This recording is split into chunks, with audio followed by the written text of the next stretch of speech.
उपमुख्यमंत्री एकनाथ शिंदे यांनी आज मिठी नदी परिसराची पाहणी केली। मुसळधार पावसामुळे नदीच्या पाण्याची पातळी वाढल्याने परिसरात पाणी साचण्याची भीती व्यक्त होत होती आणि याच पार्श्वभूमीवर उपमुख्यमंत्र्यांनी प्रत्यक्ष स्थळाला भेट देत परिस्थितीचा सविस्तर आढावा घेतला।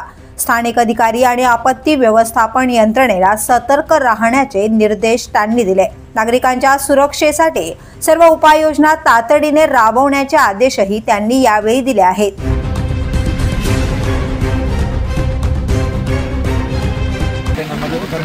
त्यांना पाणी देणं, त्यांना जेवणाची व्यवस्था करणं, आता इथं देखील जेवणाची व्यवस्था केलेली आहे, नाश्त्याची व्यवस्था केलेली आहे। त्यामुळे कुठलाही काही कमी पडणार नाही याचा पूर्ण प्रयत्न या ठिकाणी आम्ही। भाई एक जनता भेट कॉमन भेट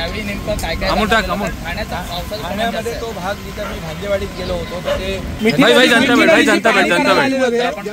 जनता भेट मिठी नदीची धोकादायक पातळी ओलांडलेली आहे आणि तुम्ही पाहणी केलेली आहे। क्रांतीनगरला शिफ्टिंग करण्याचं काम चालू आहे। आता मिठी नदीचं जे धोकादायक पातळी होती त्याच्या पातळीच्या खाली पाणी आलेलं आहे। आता हायटाईड सुरू झालेली आहे आणि त्यामुळे यासाठी कुठलाही धोका नको म्हणून NDRF डिझास्टर सगळं काम करत आहे। मुंबई महापालिकेची टीम सगळे अधिकारी रस्त्यावर फील्डवर आहेत आणि जवळपास 525 पंप ॲक्टिवेट आहेत। त्याचबरोबर 10 mini pumping station, 6 main pumping station या ठिकाणी कार्यरत आहेत। होल्डिंग पॉईंट जे आहेत तेही ओव्हरफ्लो झालेत, होल्डिंग पॉईंट देखील आपण केले आणि म्हणून कमी वेळामध्ये जास्त पाऊस पडला आहे। 6 तासामध्ये 200 मिलीमीटर पाऊस आणि 24 तासात 300 मिलीमीटर पाऊस। हा कमी वेळामध्ये जास्ती पाऊस पडण्याचं एक या सर्व प्रकारामुळे या ठिकाणी अनेक ठिकाणी पाणी साचलेलं आहे। बऱ्याच मुंबईमध्ये अनेक ठिकाणी पाणी साचले, परंतु जे पंप आहे ते पंप तिथलं पाणी ड्रेन आउट करत आहेत, पाणी बाहेर फेकत आहेत आणि त्यामुळे सर्व टीम आणि उद्या रेड अलर्ट उद्यापर्यंत आहे आणि सकाळपर्यंत आणि सार्वजनिक सुट्टी दिलेली आहे आणि खाजगी कंपन्यांना देखील, खाजगी संस्थांना देखील आवाहन केलेलं आहे की आपण आवश्यकतेनुसारच, अगदी आवश्यकता असेल, गरज असेल तरच बाहेर पडा, अन्यथा घरातून काम करा, वर्क फ्रॉम होम अशा प्रकारचं देखील विनंती आवाहन केलेली आहे। त्यामुळे मला वाटतं सर्व लोक टीम या ठिकाणी, आपले कार्यकर्ते देखील शिवसेनेचे असतील, युवासेने असतील, सर्व जे कार्यकर्ते जे आता सर्व इथं काय पक्ष वगैरे काही नाही आहे, सर्व जे मिळेल त्याला मदत करण्याचं काम या ठिकाणी करतायत। मला येतानाच आमचे कार्यकर्ते भेटले की सकाळपासून ते इथं रेस्क्यू ऑपरेशनला हे करतायत।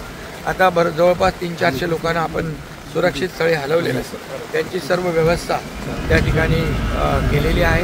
मला वाटतं या ठिकाणी सर्वांनी मिळून एक कलेक्टिव्ह टीमवर्क म्हणून काम केलं पाहिजे आणि अशा संकटसमयी सगळ्यांनी एक दुसऱ्याला मदतीचा हात दिला पाहिजे। शेवटी निसर्ग आहे, वरुण राजा आहे, तो मोठ्या प्रमाणावर कमी वेळात जास्तीचा पाऊस पडल्यामुळे हे सगळं होतं। मुंबईसह महाराष्ट्राला देखील मोठा फटका पावसाचा बसलेला दिसून येतोय, कसा आढावा घेतलेला आपण? ते तो सर्व बघा, इथं मी आपल्याला सांगतो की मुख्यमंत्री महोदय थांब रे,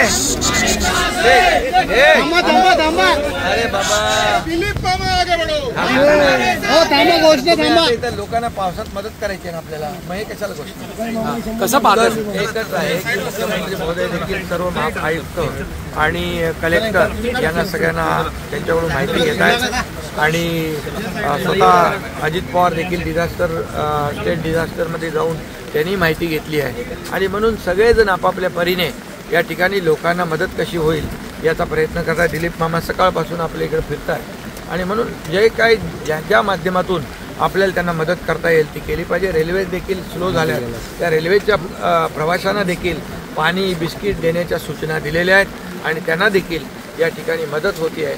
सगळ्यात महत्त्वाचं म्हणजे जीवितहानी होऊ नये यासाठी शासन आणि प्रशासन आणि हे सर्व लोक टीम बनवून काम करतात। The police news bureau, Mumbai.